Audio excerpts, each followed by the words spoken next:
Prepárate para un espacio de grandes enseñanzas, su amor, sus instrucciones y cuidado, en un tiempo dedicado especialmente para ti. Bienvenidos a su programa, La Biblia Dice Presenta, el espacio que te permitirá conocer el propósito de Dios para tu vida. David Platt, uno de los maestros bíblicos más buscados en la actualidad, dijo: una relación con Jesús requiere una devoción total, superior y exclusiva. ¿Quieres conocer más sobre Él y cómo volver a nuestras raíces de la fe? Escúchalo aquí en La Biblia Dice. Conocido como el pastor más joven de las iglesias con mayor crecimiento en Norteamérica, autor del libro Radical, Volviendo a las Raíces de la Fe, hoy llega a La Biblia Dice David Platt. ¿Cómo es posible ser justo y misericordioso con personas pecadoras y rebeldes? Hola, soy David Platt y en este programa vamos a responder esta pregunta. Permíteme mostrarte un versículo que probablemente no hayas subrayado en tu Biblia, y yo tenemos a hacerlo. Proverbios, capítulo 17, versículo 15. Y yo quiero subrayar este versículo porque nos muestra la tensión que el Evangelio está abordando entre la justicia y la misericordia. Escucha lo que dice Proverbios 17, 15. El que justifica al impío y el que condena al justo, ambos son igualmente abominación a Jehová. ¿Te diste cuenta? El Señor detesta eximir al culpable. Algunas de las traducciones inclusive dicen el que justifica al malvado y el que condena al justo. Ambos son una abominación para el Señor. Justificar al culpable es una abominación para el Señor. Ahora, ¿qué está pasando en la salvación? Dios está justificando a los malvados, ¿cierto? ¿Dios está absolviendo a los culpables? Bueno, ¿cómo puede Dios hacer eso cuando dice que es justo y que eso es una abominación para Él? ¿Te das cuenta la tensión que entra acá? ¿Cómo puede Dios ser justo hacia los culpables y malvados? ¿Cómo puede honrar todos sus atributos y a la vez perdonar a los que han pecado? ¿Cómo puede poner en obra su amor y su ira, su santidad y su misericordia, su justicia y su gracia a la vez? ¿Cómo pueden trabajar al mismo tiempo cuando dijo que es una abominación justificar a los malvados? Ahí está la tensión que existe en el Evangelio. Romanos 3, 21 al 26 está tratando de darnos una idea de esta cuestión. ¿Cómo puede Dios ser amable con los pecadores rebeldes? ¿Cómo puede Dios ser misericordioso con los pecadores? No obstante, puedes llegar a pensar ese que no es un problema. Ahora, lo que quiero decir es, piénsalo un segundito. ¿Cuántas personas hoy realmente están perdiendo el sueño por las noches al cuestionarse sobre cómo Dios puede ser misericordioso con los malvados? Nosotros no perdemos el sueño por eso, ¿cierto? En cambio, señalamos con el dedo a Dios y decimos, «Uy, Dios, ¿cómo puedes castigar al hombre? ¿Cómo puedes dejar que la gente se vaya al infierno?» Esa es nuestra preocupación y la razón es porque tenemos una cosmovisión tan centrada en el hombre que nos preocupa en absoluto la gloria y el carácter de Dios. Cabe resaltar que la Biblia destaca el carácter de Dios. Nosotros no nos preguntamos cómo es que puede Dios en su justicia mostrar bondad hacia los pecadores. En su lugar preguntamos cosas como, ¿cómo puede permitir que la gente vaya al infierno? La Biblia hace la pregunta, Dios, ¿cómo puedes permitir que los rebeldes entren al cielo? ¿Cómo puedes dejar que los que menospreciaron tu gloria entren a tu reino? Ahí está la tensión del Evangelio. Tú te das cuenta que el perdón de Dios hacia nosotros es una amenaza a su mismo carácter, a la naturaleza de Dios. Romanos 3:25 dice que Él, en su tolerancia, dejó pasar por alto los pecados cometidos de antemano sin castigo. ¿Te diste cuenta de eso? Muy bien, vamos a hablar de cómo hasta este punto. Dios no ha ejecutado su pleno juicio e ira sobre el pecado. Ahora, déjame darte una ilustración. Vamos a regresar a las Escrituras, al segundo libro de Samuel, capítulo 12. Aquí David es confrontado por Natán por haber cometido adulterio con Betsabé y luego haber asesinado a su esposo. Natán se enfrenta a David y le dice, David, has despreciado a Dios. David mira hacia atrás y dice, he pecado contra el Señor. Y Natán responde, el Señor ha remitido tu pecado. El asesinato y el adulterio fueron pasados por alto. ¿Es esto justo o correcto? Cualquier juez en nuestra tierra jamás lo pasaría por alto porque no es justo ni correcto. Ahí viene el dilema planteado por el Evangelio. ¿cómo puede Dios ser tan justo y tan misericordioso a la vez? La verdad es que el misericordioso y justo Dios del universo miró a la gente rebelde, irremediablemente pecadora, y envió a su Hijo Jesucristo, a Dios en carne, para soportar la ira en la cruz y mostrar su poder en la resurrección. Queridos oyentes, aquí está la salida, la respuesta al dilema. Jesús es la respuesta a esta tensión. Nos hemos rebelado contra Dios, estamos separados y muertos sin Él. Entonces Jesús entra en escena y ¿qué hace? Bueno, en primer lugar, su vida muestra la justicia de Dios. El problema en Romanos 3 es que hemos violado la ley y necesitamos a alguien que no la haya violado, no la haya quebrantado.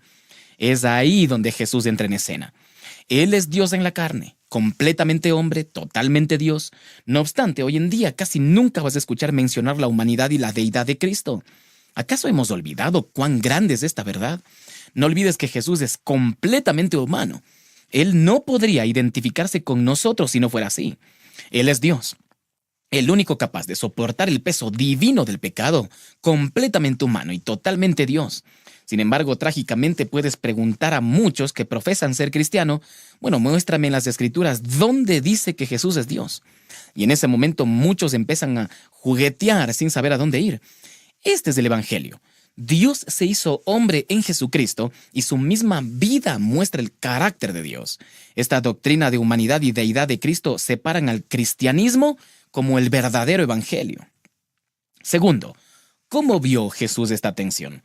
Y aquí es donde llegamos a la cúspide del Evangelio. La muerte de Jesús satisfizo la ira de Dios. Pablo dice en el versículo 20 que Dios presentó a Jesús como un sacrificio de expiación. Esta frase es increíble. Algunas traducciones dicen que Jesús lo presentó como propiciación por nuestros pecados. Esa palabrita literalmente significa que Dios lo presentó como alguien que iba a alejar la ira de Dios, perdonándonos de nuestra sentencia. Esta es una imagen fascinante de lo que sucedió en la cruz. Ahora, podrías pensar, bueno, ¿qué quieres decir con la muerte de Jesús que satisfizo la ira de Dios? ¿Cómo puede la muerte de Jesús en una cruz de madera pagar realmente el precio por la salvación de todos, de todo el mundo? Bien, ahora quiero que me prestes muchísima atención. No te pierdas ninguna de las palabras que estoy por decir. Quédate conmigo un ratito y analiza lo que te voy a decir acá. No somos salvos de nuestros pecados porque Jesús, falsamente acusado por los hombres y sentenciado a muerte en una cruz, fue y murió ahí. No nos salvamos de nuestros pecados porque los perseguidores romanos le clavaron en las manos y en los pies en esa cruz. ¿De verdad crees que el falso juicio de los hombres sobre Jesús sería suficiente para pagar toda nuestra deuda del pecado? En realidad, ¿creíste que luego de haberle puesto clavos en las manos y en los pies, eso fue suficiente para pagar nuestra deuda del pecado? Todas estas cosas que los predicadores enaltecen cuando se trata de la crucifixión, la corona de espinas en su cabeza, la lanza clavada en su costado, bueno, todas esas imágenes que vemos en la pasión de Cristo, ¿en serio crees que realmente eso iba a pagar nuestra deuda eterna? ¿De verdad crees que esta es la razón por la cual Jesús estaba tan angustiado en ese huerto del Getsemaní? ¿Crees que lo que le atemorizó hasta el punto de sudar gotas como de sangre fue el miedo a la crucifixión o a la cruz romana? Por favor, considera esto. En la historia del cristianismo se registran innumerables millones de personas que han muerto. Muchos de ellos no solo fueron crucificadas en el primer siglo, sino que luego fueron quemados, sus cuerpos fueron convertidos en lámparas. Muchos de ellos incluso se dirigieron hacia una cruz cantando. Este es el testimonio de innumerables cristianos a lo largo de la historia. Yo supe de un cristiano en India que fue literalmente despellejado vivo y luego degollado, y mientras lo hacían, él agradecía por ello a sus agresores. Él decía: arranca mi vieja prenda, pronto seré vestido con la ropa de la justicia de Cristo. Su esposa escribió así: te separaron de tu cabeza física, pero jamás podrán separarte de tu cabeza espiritual. ¿En serio piensas que estos hombres y mujeres en el pasado tuvieron más valor que Cristo? Ese día Jesús estuvo encogido en el jardín, transpirando como gotas de sangre. Y quiero que escuches lo que Jesús le dice allí. Él dice: pasa de mí esta copa. Ahora, querido oyente, esa no es una referencia a la cruz romana. Por favor, mira a lo largo del Antiguo Testamento, en el capítulo 51 de Isaías, y verás que esa es la copa de la ira de Dios. Jeremías, capítulo 25, versículo 15 dice, porque así me dijo Jehová Dios a Israel, toma de mi mano la copa del vino de este furor y da a beber de él a todas las naciones a las cuales yo te envío. Apocalipsis capítulo 16, versículo 19 dice, y la gran ciudad fue dividida en 3 partes, y las ciudades de las naciones cayeron, y la gran Babilonia vino en memoria delante de Dios para darle el cáliz del vino del ardor de su ira. ¿Te diste cuenta? En todas las escrituras, la copa siempre es una imagen llena hasta el borde con la ira de Dios para beber. Mira, la realidad es que lo sucedido en la cruz no se trató tanto de los clavos en las manos y pies de Cristo, sino más bien de nuestros pecados siendo echados sobre el Hijo de Dios. Todos nuestros pecados transmitidos directamente sobre el Hijo de Dios. La ira santa y la justicia del Padre hacia el pecado, eso fue lo que sucedió en aquella cruz. Yo no quiero minimizar ni desmerecer el sufrimiento físico implícito allí, pero la esencia de la cruz es que Cristo tomó la ira del Dios Todopoderoso. Algunos predicadores dicen que Dios desde el cielo bajó la mirada porque no podía soportar ver el sufrimiento infligido a su Hijo por los soldados. No es por eso que se ve la oscuridad en la cruz, sino porque Dios no podía ver tu pecado y el mío puesto en su Hijo. Un predicador lo describió de esta manera.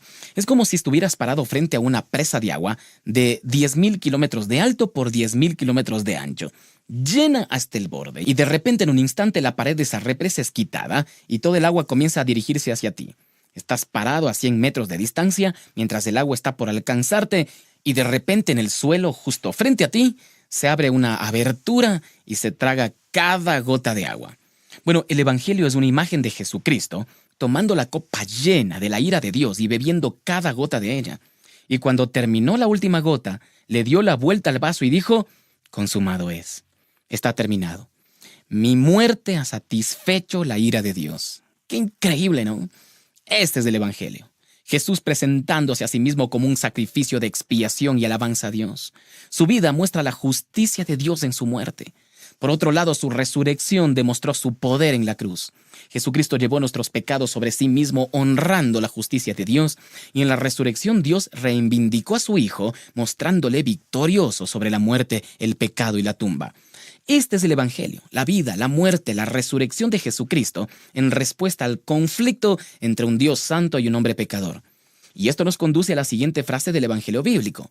El justo y misericordioso Dios del universo miró a la gente pecaminosa y envió a su Hijo Jesucristo, a Dios en carne, para cargar sobre él su ira contra el pecado en la cruz y mostrar su poder en la resurrección, de manera que todos los que tienen fe en él se reconcilien con el Padre. Romanos capítulo 3, versículos del 24 al 25 dice, siendo justificados gratuitamente por su gracia, mediante la redención que es en Cristo Jesús, a quien Dios puso como propiciación por medio de la fe en su sangre. Pero versículo 26 dice, con la mira de manifestar en este tiempo su justicia, a fin de que Él sea justo y que justifique al que es de la fe de Jesús. Ahora, aquí llegamos al elemento subjetivo del Evangelio, es decir, ¿cómo podemos apropiarnos de esta imagen de Cristo? La respuesta es a través de la fe. Romanos capítulo 3, versículo 27 dice, ¿dónde pues está la jactancia? Queda excluida. ¿Por cuál ley? ¿Por la ley de las obras? No, sino por la ley de la fe. La única forma en que podamos apropiarnos de esta imagen de Cristo es a través de la fe. Y en los próximos programas vamos a analizar todo lo que involucra esta fe salvadora. Así que yo te invito para que nos acompañes en nuestro próximo tiempo juntos para descubrir las verdades eternas de la palabra de Dios y qué es lo que habla acerca de la salvación. Yo soy David Platt, que se despide por hoy. Dios te bendiga. Estuvo con ustedes David Platt, en la voz de Pablo Logacho. Gracias por escuchar La Biblia Dice Presenta. Te invitamos a unirte a nosotros el día de mañana, donde David Platt nos traerá más enseñanzas basadas en la palabra de Dios. Recuerda que este ministerio permanece al aire gracias a sus oraciones y donativos. ¿Cuánto tiempo te toma revisar las notificaciones de tu smartphone y cuántas veces al día lo haces? Si aprovecharas una de esas para interactuar con la Biblia, tu vida espiritual cambiaría. Prueba ahora Vamos Juntos, tu compañero hacia un crecimiento espiritual efectivo, ya disponible en App Store y Google Play.